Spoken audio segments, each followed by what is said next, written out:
Assalamualaikum warahmatullahi wabarakatuh. Saya Hermin Gustianingsih. Selamat sore untuk dosen kita, yaitu Ibu Fres, selaku dosen mata kuliah Penelitian Bahasa dan Sastra Indonesia, dan juga teman-teman yang saya sayangi. Di sini saya akan mempresentasikan penelitian bahasa Indonesia yang berjudul Kajian Semantik Poin 5F. Semantik adalah bagian dari struktur bahasa yang berhubungan dengan makna ungkapan dan dengan struktur makna suatu wicara. Itu menurut Krida Laksana tahun 2001 sampai 1993. Makna adalah maksud pembicaraan, pengaruh, satuan bahasa dalam pemahaman persepsi, serta perilaku manusia atau kelompok.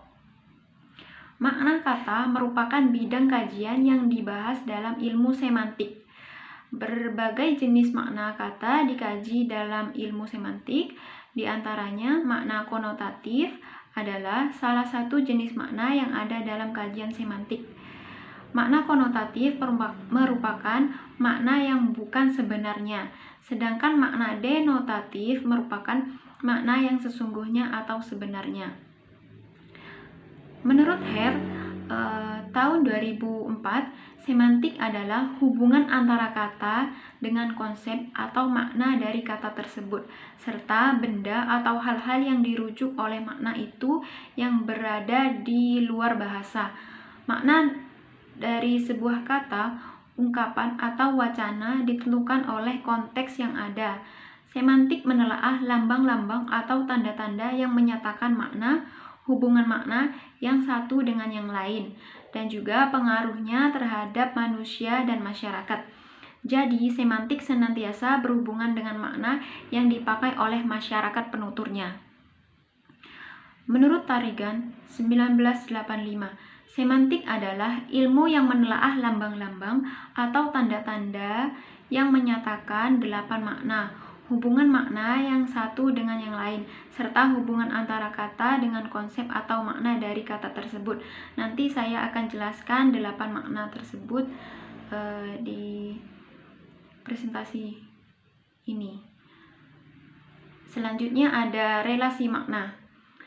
Relasi makna yang dimaksud adalah hubungan semantik antar satuan bahasa. Satuan bahasa yang terlibat bisa level kata, frase atau klausa, dan kalimat. Berdasarkan pernyataan tersebut bahwa yang dimaksud relasi makna adalah hubungan semantik yang terdapat antara satuan bahasa yang satu dengan satuan bahasa lainnya. Satuan bahasa dapat berupa kata, frasa, maupun kalimat, dan relasi semantik. Berdasarkan sifat relasinya, relasi makna meliputi menyatakan kesamaan makna atau yang disebut dengan sinonim, dan juga pertentangan makna atau yang disebut dengan antonim. Ada ketercakupan makna atau polisemi, kegandaan makna atau ambigu atau ketaksaan bahasa, atau juga bisa dikatakan kelebihan makna atau homonim, dan ada majas metafora.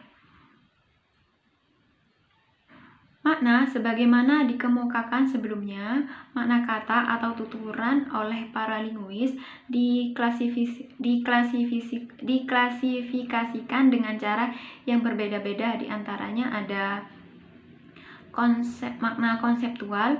Makna konseptual adalah makna yang dimiliki oleh sebuah kata terlepas dari konteks atau asosiasi apapun. Sebagai contoh, kata kursi secara denotatif dapat diartikan sebagai tempat duduk. Selanjutnya ada asosiatif. Makna asosiatif adalah makna yang dikaitkan, dihubungkan, diasosiasikan dengan hal-hal tertentu di luar bahasa. Contohnya, kata nur itu berasal dari bahasa Arab yang artinya cahaya, berasosiasikan dengan kebenaran atau nama seseorang yang diberikan orang tua secara Islami, karena kata nur itu sendiri berasal dari bahasa Arab.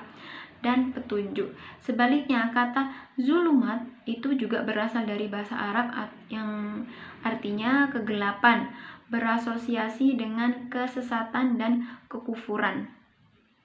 Selanjutnya ada makna konotatif. Makna konotatif adalah makna yang bukan sebenarnya, yang umumnya bersifat sindiran dan merupakan makna denotasi yang mengalami penambahan. Dalam makna konotatif terdapat makna konotatif positif dan konotatif negatif. Contohnya, kata kursi jika dilihat dari makna ini bisa hanya bermakna tempat duduk, tetapi juga bisa diartikan layaknya tempat kekuasaan, tampuk kepemimpinan, ketamakan, dan lain sebagainya, tergantung situasi dan kondisi makna yang dibahas. Selanjutnya ada makna konotatif. Makna konotatif adalah makna yang sebenarnya atau makna yang sesuai dengan pengertian yang dikandung oleh sebuah kata. Contohnya, kata makan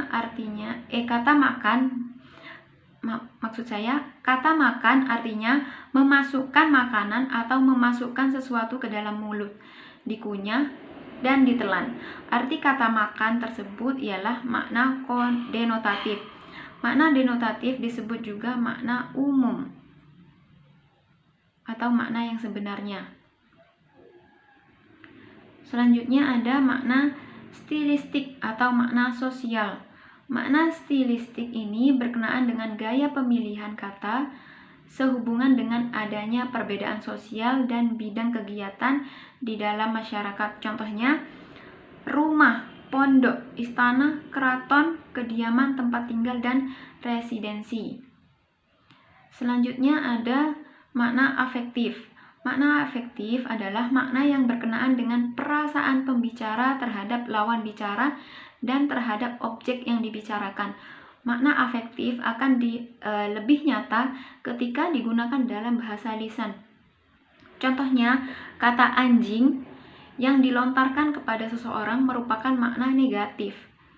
Berbeda dengan kata jujur yang lebih berdampak pada munculnya perasaan positif dan merupakan contoh kata yang memiliki makna positif juga. Selanjutnya ada makna refleksi. Makna refleksi adalah makna yang muncul oleh penutur pada saat merespon apa yang dia lihat. Sebagai contohnya, kata dada ayam dan paha ayam mempunyai makna refleksi dari daging. Nah, maksudnya itu dia mengatakan dada ayam atau paha ayam itu merupakan kata refleksi daging, gitu, daging hewan. Nah, seperti itu. Selanjutnya ada makna kolokatif. Makna kolokatif adalah makna yang berkenaan dengan ciri-ciri makna tertentu yang dimiliki sebuah kata dari sejumlah kata-kata yang bersinonim, sehingga kata tersebut hanya cocok untuk digunakan berpasangan dengan kata tertentu. Jadi, makna kolokatif harus sepadan pada tempatnya. Sebagai contoh, dari makna seorang gadis berkolokasi dengan kecantikan, bunga, wanita, dan lain sebagainya. Sementara pemuda berkolokasi dengan ketampanan, pria, mobil, dan lain sebagainya. Kesimpulannya, semantik adalah kegiatan dari struktur bahasa yang berhubungan dengan makna, ungkapan, dan dengan struktur makna suatu wicara. Makna adalah maksud pembicaraan, pengaruh satuan bahasa dalam pemahaman persepsi seseorang, serta perilaku manusia atau kelompok. Makna kata merupakan bidang kajian yang dibahas dalam ilmu semantik yang sudah saya jelaskan tadi. Berdasarkan jenis makna, kata dikaji dalam ilmu semantik, diantaranya makna konotatif adalah salah satu jenis makna yang ada dalam kajian semantik yang saya tadi jelaskan, dan juga ada makna denotatif dan makna-makna yang lain. Makna-makna yang lain seperti ada makna konseptual, asosiatif, dan juga stilistika, ada afektif, ada refleksi, dan juga kolokatif yang tadi saya jelaskan. Sekian dari presentasi saya tentang kajian semantik dalam mata kuliah penelitian bahasa Indonesia yang diampu oleh Ibu Verstanti. Terima kasih dan wassalamualaikum warahmatullahi wabarakatuh.